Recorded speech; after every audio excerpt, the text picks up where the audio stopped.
Sevilla del Coraje. Maestro, ¿cómo estás? El maestro Ricardo Sevilla, periodista de larga trayectoria, columnista, escritor, fundador y conductor de su espacio en YouTube, Los Datos Duros, el terror de la fachiza en la X, antes Twitter, y orgullosamente miembro de esta familia sin censura. Hay de jaladas a jaladas, ¿no, mi querido Ricardo? ¿Cómo te va? Me va muy bien, ya se me cayó efectivamente el pelo, ya se me derramó por las mejillas y ahora ya lo tengo aquí. Fíjate, Vicente, que no me sorprende desafortunadamente. Tenemos unos políticos ramplones.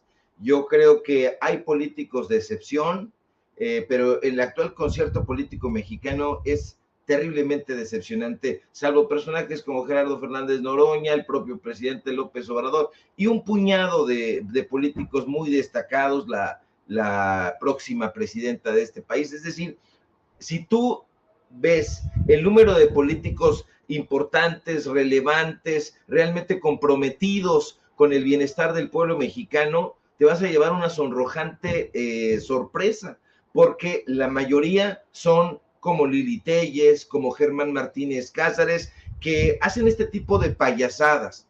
Pero yo voy a hacer un llamado a la audiencia que ponga muchísima atención, porque este tipo de payasos están tratando de llamar la atención para darle golpes, mientras tanto, en las costillas al pueblo de México. ¿Por qué lo digo? Germán Martínez Cázares, que en lugar de estar legislando, se supone que él es senador plural, sabemos que es un panista de closet, en realidad está poniéndole más atención a los embates en contra de la reforma al Poder Judicial, desde el espacio de Radio Fórmula, la cueva de los malandros, como le dices tú, Vicente, y Toño Ruiz, a donde trabaja Ciro Gómez Leiva. Ahí este señor que está usted viendo en su pantalla tiene un espacio donde se la pasa despotricando en contra de la Cuarta Transformación, lo hizo durante todo el sexenio, a pesar de que formaba parte de ella. Se le olvidaron aquellos melodramas de eres un honor estar con Obrador, que fue como gritó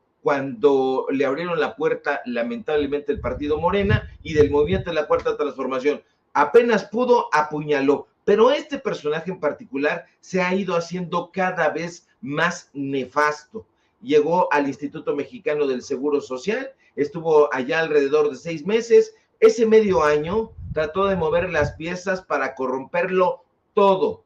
Y con todo me refiero absolutamente todo. Quiso subrogar una vez más los servicios del Instituto Mexicano del Seguro Social, como en los tiempos más nefastos y más criminales del Foxiato y del Calderonato, cuando eran los tiempos lamentables, tristísimos, dolorosos de la guardería ABC. Pues este personaje dijo a subrogar servicios. ¿Y quién cree usted que le ayudó?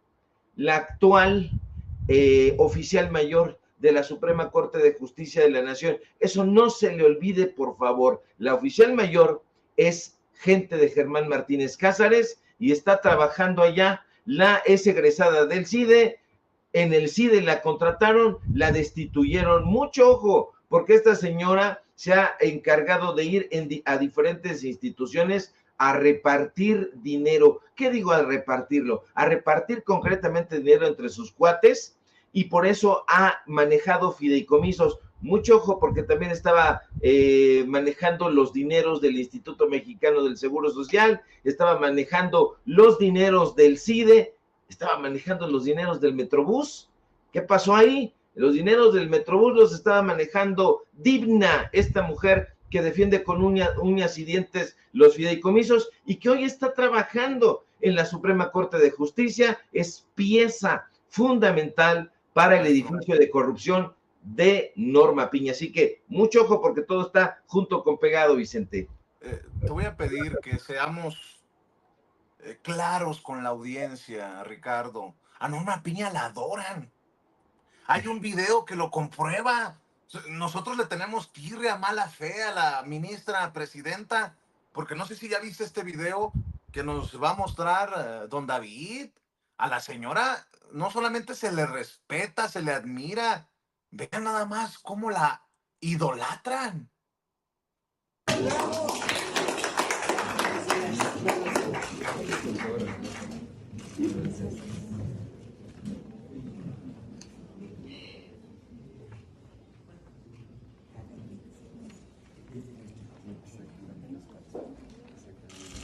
Gracias, señor. Gracias. ¿Cómo ves, Ricardo? Nosotros somos muy injustos con la señora. En fin, No, ahí te la fíjate, dejo.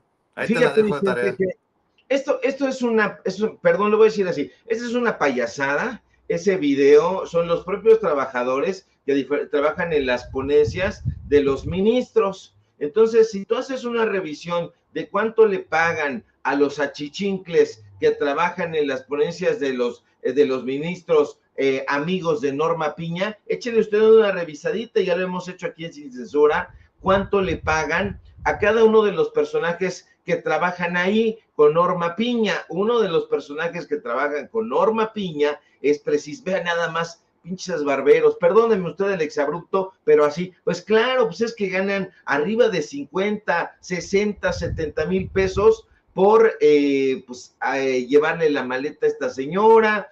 A mí Oye, Ricardo, ¿tú crees que si sale al Zócalo también la tratan así, con ese cariño? claro que no.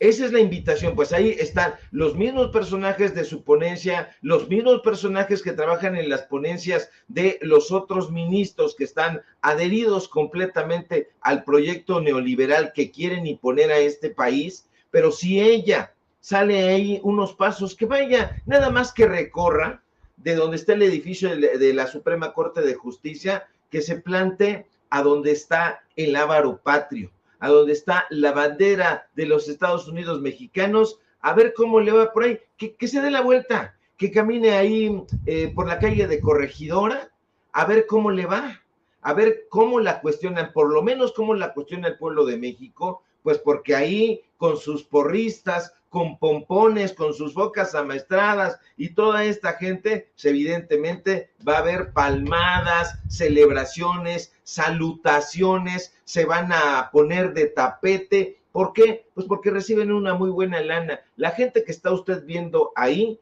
y lo digo asumiendo lo que voy a decir, pues son trabajadores mimados, no son trabajadores como usted y yo, como el grueso de la población, trabajadores de a pie que se transportan en el servicio público. No, estos personajes tienen vales de despensa, tienen vales para restaurantes, para bebidas, tienen seguridad social, pero como no les gusta la seguridad social que da el ISSSTE, entonces tienen seguros de gastos médicos mayores. Todo eso que nosotros le hemos ido presentando a usted es justamente lo que ellos tienen. La propia Norma Piña, o sea, ella decía el presidente López Obrador, lo dijo esta mañana y lo ha ido diciendo, cómo se maltratan, 700,000 pesos mensuales, 1,500,000 cuando es diciembre y ya va a venir diciembre por aguinaldo, pues evidentemente van a defender con todo el descaro, toda la desfachatez, todas las garras, todos los colmillos, esos privilegios en donde lamentablemente diferentes administraciones, diferentes titulares del Poder Ejecutivo los han colocado, los han dejado que se sirvan con la cuchara del pozole, mi querido Vicente, así que no la quieren. Justamente esos mismos personajes que están con estas cartulinas son los mismos personajes que recibieron a Loretta Ortiz Alf, y Loretta Ortiz Alf, que en el último tiempo se ha inclinado tremendamente a favor por los proyectos de la Cuarta Transformación, que son los que ayudan al pueblo de México, pues son los que la increpan, la buchean, le ponen estas cartulinitas, en fin, pues son exactamente los mismos que van a recibir a Lenia Batres, los mismos que van a recibir a Yasmín Esquivel, son esos mismos van a saludar a esta señora Norma Piña, pero tiene muchísima cola que le pisen y lamentablemente para ella todavía habemos medios de comunicación como Sin Censura, donde la vamos a continuar exhibiendo. Por cierto, Ricardo, ¿por qué no les das una cachetada así con guajolotera, con guante blanco y con datos duros? Porque sé que en este miércoles de reportaje especial quieres hablar de los ministros del poder, la justicia al servicio de las élites. Ay, cabrón, vas a dejar la víbora chillando, pero te escuchamos, maestro. Así es, mi querido Vicente, y bueno, pues hay que darle contexto, un contexto que además usted ya tiene público memorioso porque sabe muy bien que durante los últimos meses la Suprema Corte de Justicia de la Nación se ha visto envuelta en una serie de debates, en una serie de polémicas, sobre todo a raíz de este tema, de la reforma al Poder Judicial que ha planteado el presidente Andrés Manuel López Obrador y que ha apoyado, no le voy a decir que los diputados, no le voy a decir que los senadores, el pueblo de México, que es lo más importante. Ahora bien, si echamos nosotros un vistazo retrospectivo, que es lo que no quiere hacer Enrique Krause para que aprendamos de historia, cuando menos a los últimos 40 años de la Suprema Corte de Justicia de la Nación, nos vamos a dar cuenta de que todos y cada uno de los ministros que han sido nominados por los presidentes en turno han sido mangoneados por los jefes del Ejecutivo. Todos los ministros que han ido a parar al máximo tribunal de este país son marionetas. Y es que desde la época de Carlos Salinas de Gortari hasta Enrique Peña Nieto, los presidentes en turno han hecho lo que han querido con la Suprema Corte de Justicia y con sus ministros. A diferencia de la narrativa que quieren imponer en estas supuestas mesas de análisis en Televisa, en Televisión Azteca, bueno, ahí ni las tienen siquiera. Bueno, lo cierto es que ni la Suprema Corte, ni el Consejo de la Judicatura, ni el Tribunal Electoral del Poder Judicial de la Federación han sido jamás independientes. No. Mire, durante la presidencia de Carlos Salinas de Gortari del 88 al 94, este personaje nominó a ministros de la Suprema Corte de Justicia a los que quiso. Le van unos nombres, ya saben, los datos duros: Sergio Salvador Aguirre Anguiano, Juventino Castro y Castro, Juan Díaz Romero, Mariano Azuela Huitrón, que súper polémico, Diego Valadez y Jorge Carpizo MacGregor. Y usted va a decir, bueno, pues revisamos nosotros en Wikipedia. Es que eso no aparece en Wikipedia. Si usted lo revisa y pone a cuántos nominó Carlos Salinas de Gortari, no le van a aparecer, no le va a aparecer Diego Valadez, no le va a aparecer Jorge Carpizo. ¿Por qué? Porque estos personajes estuvieron ahí únicamente para entorpecer a favor del salinato, y yo se lo voy a contar. Ernesto Zedillo, al asumir en 1994 la presidencia, usted lo sabe, redujo el número de ministros de 26 a 11 y nominó a otros tantos personajes sumamente complicados: Genaro Góngora Pimentel, Olga Sánchez Cordero, Juan Silva Mesa y Felipe Calderón también hace lo mismo, porque aquí yo le voy a contar que estos personajes nominaron y se hicieron su propia corte. Es lo que no quieren hablar. Felipe Calderón designa a Arturo Saldívar, a Luis María Aguilar, a Jorge Mario Pardo Rebolledo, a Alberto Pérez Dayán y a Enrique Peña Nieto. Nada más ni nada menos, le dejo dos casos: a Norma Lucía Piña y a Javier Lainez Poitisek. Y vale la pena hacer ese recorrido de manera minuciosa, mi querido Vicente. Hacerlo como se debe hacer nos llevaría sin duda varias horas, varias jornadas, y no podríamos presentarlo sino en 2 o 3 episodios. Sin embargo, tratando de hacer un esfuerzo de concisión en esta crónica judicial, en donde los presidentes en turno han tenido metidas las manos y las garras, pues bueno, vale la pena hacer hincapié en algunos de estos personajes. Jorge Carpizo tuvo una estancia breve en la Suprema Corte de Justicia, pero muy significativa. ¿Por qué? No significativa en el buen sentido de la palabra, sino perniciosa. Este hombre de Carlos Salinas de Gortari estuvo en la Corte menos de un año, estuvo entre 89 y el 90, y por instrucciones de Carlos Salinas de Gortari, Carpizo, que en algún momento fue rector de la Universidad Nacional Autónoma de México, tenía la instrucción de ir a tirar línea al resto de los ministros que estaban en la Suprema Corte. Les habló de dientes para afuera, les dijo que había que estar lejos de los intereses políticos, pero mientras tanto, él se abrazaba pecho con pecho, corazón con Carlos Salinas de Gortari, y permitía que el presidente moviera los hilos a través de él, como las marionetas que se prestaron a hacer. Lo que pocos recuerdan es que Jorge Carpizo estaba colocando los andamios que servirían al próximo presidente priista.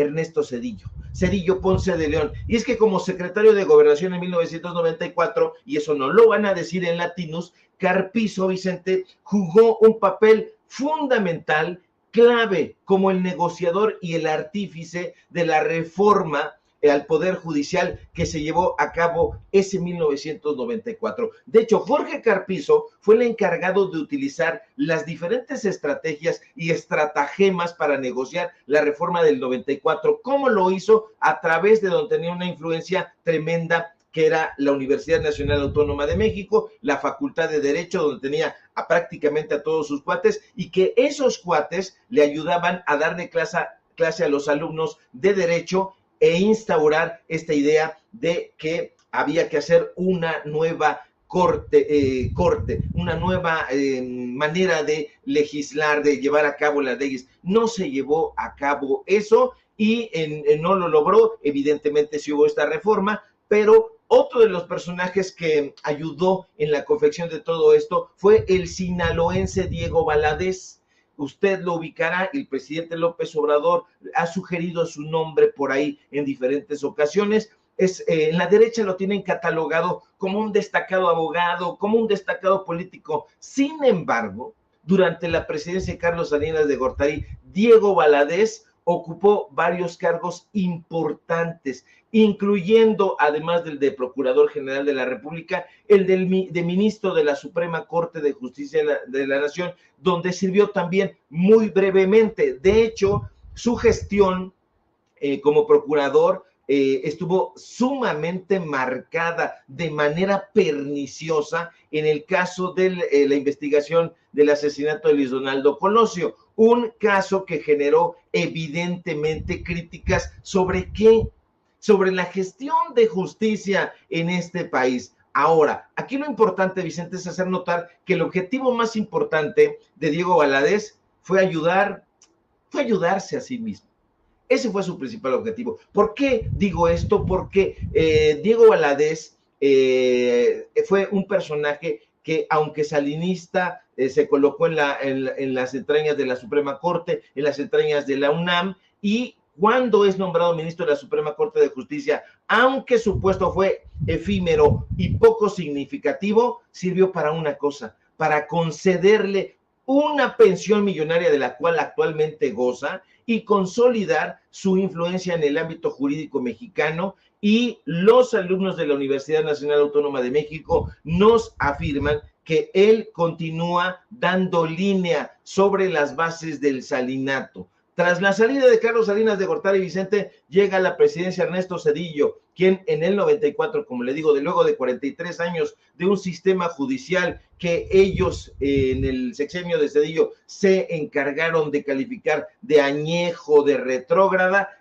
decide recortar de 26 a 11 los magistrados. Pero Zedillo no se iba a quedar sin su contrapeso, entre comillas, judicial.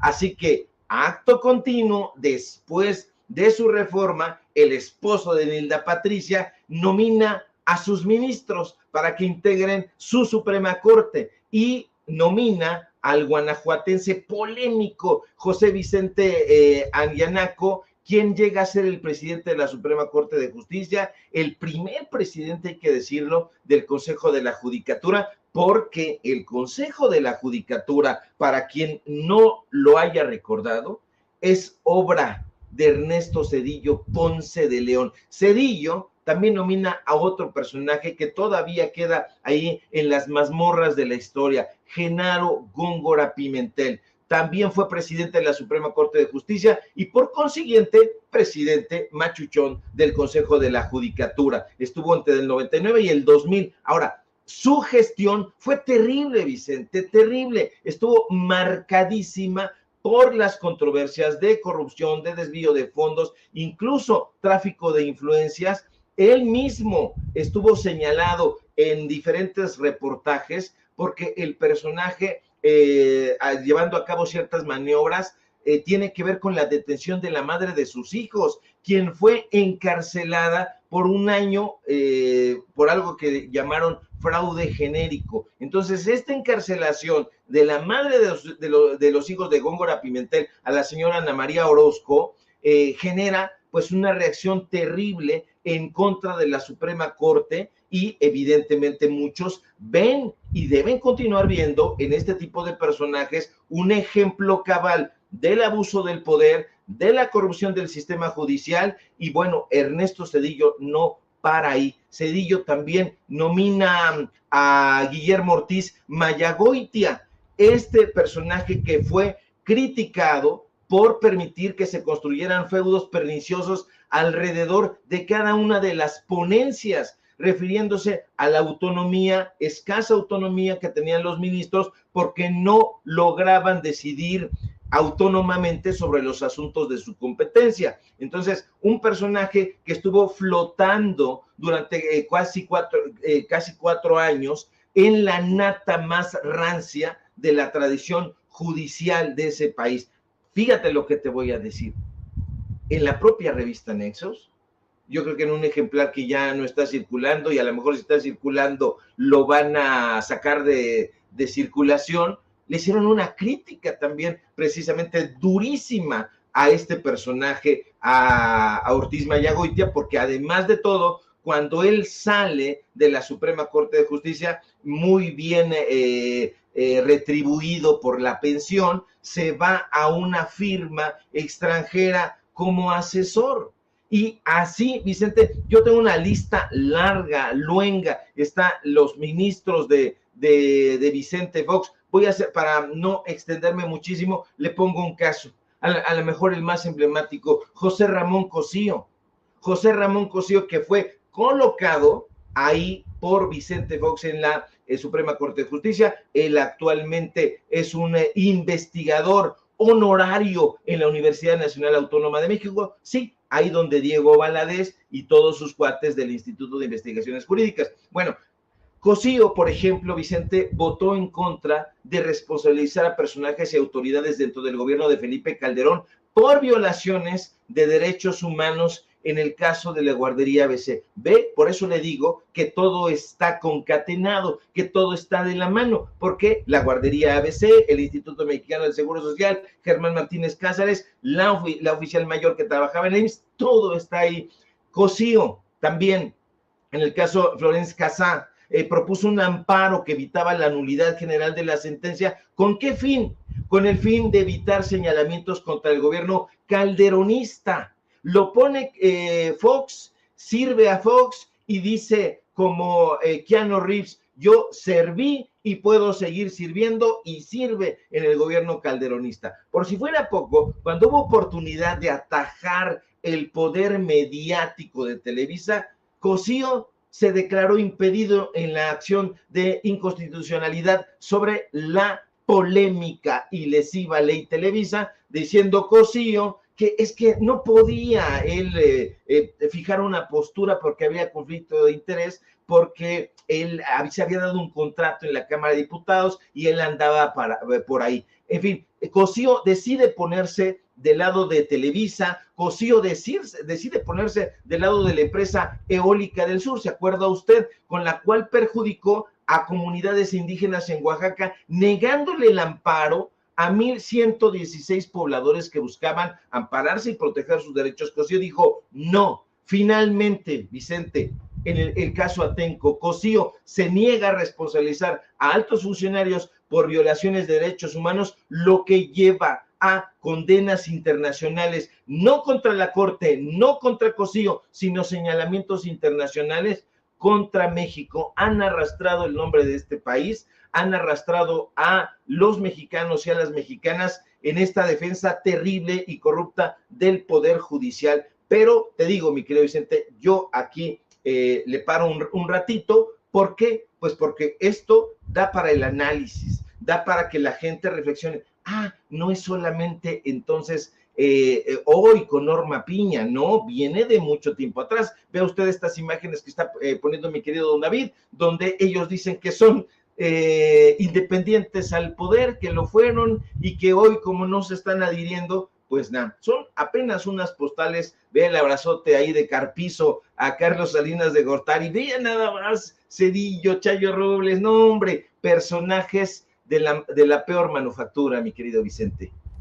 Vaya cosa, y casos, ¿no?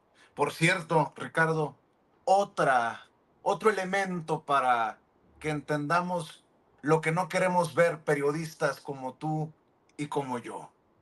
El amor a Norma Piña. Al interior de la corte le gritan, no estás sola, no estás sola.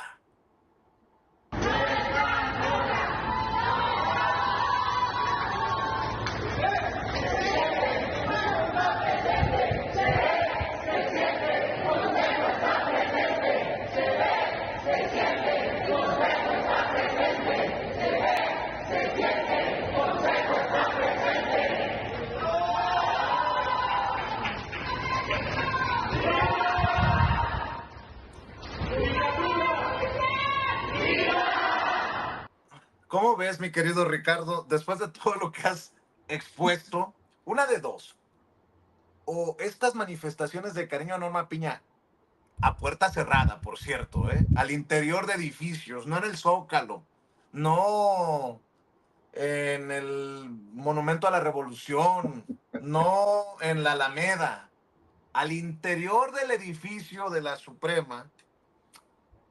O ellos no lo quieren ver, o nosotros somos unos perversos. ¿Qué es carambas, mi querido Ricardo?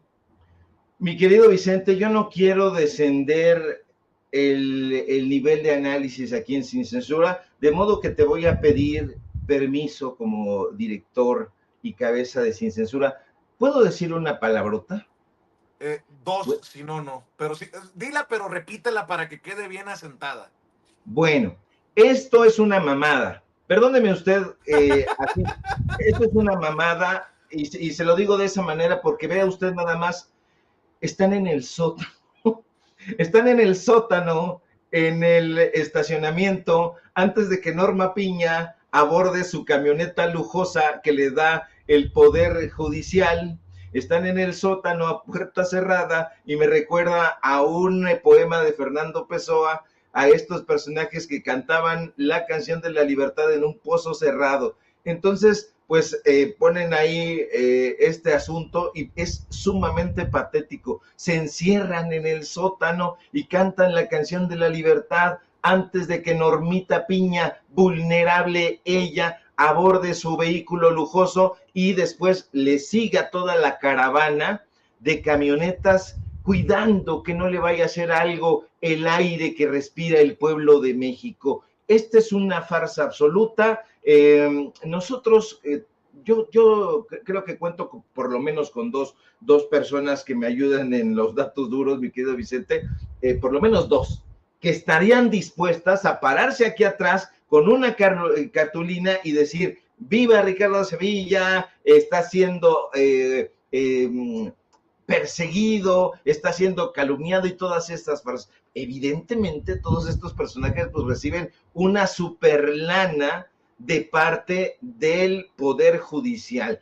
Cheque usted las nóminas. Checando las nóminas se va a dar cuenta usted, vea todos los celulares de última generación que tienen estos personajes, vean la ropita, vean todo eso. Son trabajadores privilegiados, son trabajadores que quieren guiñarle el ojo ahí a Norma Piña, pero lo que ellos no saben es que la reforma al Poder Judicial va y no tiene esto vuelta de hoja, no porque lo diga yo, no porque lo estemos respaldando en los medios de comunicación independientes, sino porque simple y sencillamente es una petición que hace el pueblo de México. Ya no está dispuesta a seguir pagando la gente, el pueblo de a pie, 700,000 pesos mensuales, 1,5 millones de pesos para que estos personajes degenerados en el peor sentido del término continúen tratando de verle la cara al pueblo y decir que son autónomos, que son independientes, y por eso se lo repito una vez más, Vicente dijo 2, yo digo 3. Eso es una mamada. Oye, hablando de suspiros, mi querido Ricardo, ¿qué onda con los odiadores de Noroña? Nada más para cerrar, maestro, dame tu opinión. Yo sé que Gerardo Fernández Noroña es ave de las tempestades, ¿no? O muchos lo odian o muchos lo aman. Yo estuve presente en un incidente que ocurrió en Morelos, de unos personajes muy emperijollados, de traje, que empezaron a gritonear. Ahí estaba yo, nadie me lo contó. A Gerardo, a su pareja, a su servidor. ¿Cómo es que nosotros tuvimos la osadía de ir a comer en donde estos señores y señoras de la alta sociedad, me imagino, comen? ¿Cómo estos mugrosos, estos changoleones, no le dicen así a Gerardo? Tenemos el valor de ensuciarles por donde ellos caminan. Lo menciono porque estoy viendo cómo se expresa con total desprecio, por ejemplo, los López Dóriga, ahora que acaban de elegir unánimemente como el próximo presidente de la mesa directiva del Senado de la República a Gerardo Fernández Noroña. Mire lo que escribe López Dóriga, demencial. ¿Qué tiene de demencial? Gerardo Fernández Noroña será el próximo presidente de la mesa directiva. López Dóriga dice demencial. Bueno, demencial lo que escribe Lili Telles. A ver, don David, vea.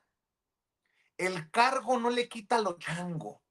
Lo tendré en la mira todo el tiempo y le haré la vida de cuadritos para defender la dignidad del Senado ante sus vulgaridades, groserías y prepotencia.